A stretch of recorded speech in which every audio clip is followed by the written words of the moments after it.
Actually जैसे मतलब आपको ये बहुत सारे ट्रीटमेंट के नाम पे बहुत सारी दवाइयाँ दी जाती हैं, तो सबसे पहले तो आपको अपनी दवाइयों के साथ एडहेरेंट रहना है।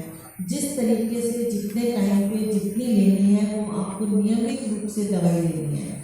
लेकिन जो शुरू के डिस्कशन में भी डॉक्टर रंजन ने मेंशन किया था कि दवाई लेने की बीमारी से आपका छुटकारा नहीं है। दवाई लेने का मतलब ये नहीं है कि आपको दवाई से बीमारी से छुटकारा मिल जाएगा।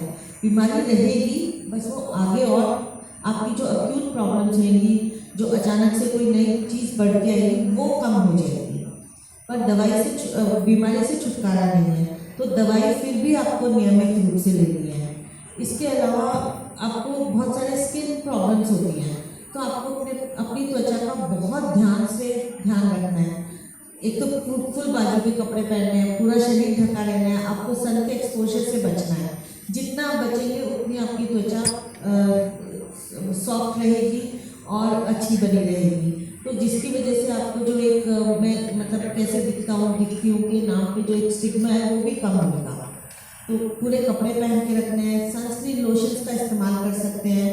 सनस्क्रीन लोशन जिसका भी SPF 30 और 30 से ऊपर हो, प्रेफरेबली 50+ के सनस्क्रीन्स बहुत अच्छे माने जाते हैं और आप उनका इस्तेमाल कर सकते हैं। आसानी से बाजार में बहुत सारे कॉस्मेटिक प्रोडक्ट्स के नाम पे उपलब्ध हैं। कुछ लोग कोशिश करते हैं कि हम हर्ब्स या आयुष का कोई ट्रीटमेंट ले लें, तो वो ट्रीटमेंट आप ले सकते हैं, लेकिन आपकी डॉक्टर की सलाह से लेना है। बिकॉज जो आप दवाइयाँ ले रहे हैं उनके साथ हो सकता है उनका कोई इंट्रैक्शन हो तो आपके रैशेज और बढ़ जाए, और अगर आपको कहीं पे रैशेज हैं तो आपको उसको बार बार हाथ नहीं लगाना है, क्योंकि अगर आप उनको बार बार हाथ लगाएंगे तो वो बार बार और नए बढ़ेंगे। तो ये आपको बहुत ध्यान रखना है। प्लस उनको सूखा, साफ, स्वच्छ, हर वक्त सूखा, साफ और स्वच्छ रखना है ताकि वो रैशेज और ना बढ़े और फ्लेयर अप ना हो। इसके अलावा आपको हल्का व्यायाम करना है ताकि आपकी एनर्जी आप कंजर्व करके रख सकें। अगर आपकी एनर्जी इसमें थकान भी बहुत ज़्यादा महसूस होती है, तो लेकिन आपको नियमित रूप से हल्का व्यायाम और अच्छा खाना, हाई बायोलॉजिकल वैल्यू का खाना खाना है। आपको शुरुआत में बताया गया था कि आपको किसी भी प्रकार का कोई रिस्ट्रिक्शन नहीं रखना है, आप सब कुछ खाएं, लेकिन एक बैलेंस तरीके से खाएं। इसके अलावा आपको जो ये देखना है कि आपको किस चीज़ से कोई ट्रिगर होता है। कुछ लोगों को स्मोकिंग से ट्रिगर होता है, तो आपको स्मोकिंग बंद करनी है। स्मोकिंग छोड़ना आसान नहीं है, तो उसके लिए हमारे पास NDTC सेंटर है, वहाँ पे आप मदद ले सकते हैं। हमारी अपनी साइकियाट्री OPD में हर मंगलवार को स्मोकिंग सिसेशन क्लिनिक होता है, आप वहाँ जाके मदद ले सकते हैं, क्योंकि आपको निकोटिन क्रेविंग होएगी तो उसके लिए उनके पास समाधान है। और अगर आप में से इनमें से कोई भी चीज़ का कोई भी और एक्स्ट्रा ट्रीटमेंट जुड़ता है तो वो भी आपको अपने ल्यूपस के डॉक्टर से डिस्कस करना है, बिकॉज बहुत सारी और दवाइयों के साथ इंटरेक्शन होता रहता है।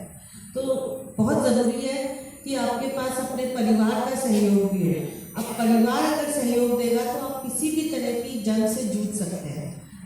ल्यूपस खुद एक जंग है, तो उसके लिए अगर आपके परिवार के सदस्य आपके साथ देंगे, किस तरह का आपको खाना चाहिए, किस तरह का व्यायाम है, आपके साथ वो व्यायाम करें, आपकी फीलिंग्स को वेंटिलेट करें, तो आपका जीना आसान हो जाएगा।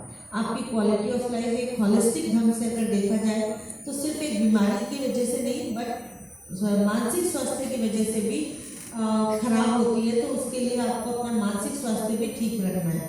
तो अपनी mental health, physical health, psychological health, ये तीनों का ध्यान रखने के लिए आपको एक सपोर्ट ग्रुप की ज़रूरत है परिवार के अलावा। तो परिवार सपोर्ट ग्रुप जिसमें से मरीज भी हो सकते हैं और बिना ल्यूपस की बीमारी के लोग भी हो सकते हैं, जो भी आपकी मदद करें उनको आप अपने सपोर्ट ग्रुप में डाल सकते हैं और उनके साथ आप अपना सारी चीज़ें शेयर करके और अपने सिम्टम्स को भी शेयर करके कुछ लोगों से आप एडवाइस ले सकते हैं। लेकिन अगर कोई भी ऐसी एडवाइस हो जो कि आयुर्वेदा, होम्योपैथी से रिलेटेड हो, तो प्लीज़ डॉक्टर की बिना सलाह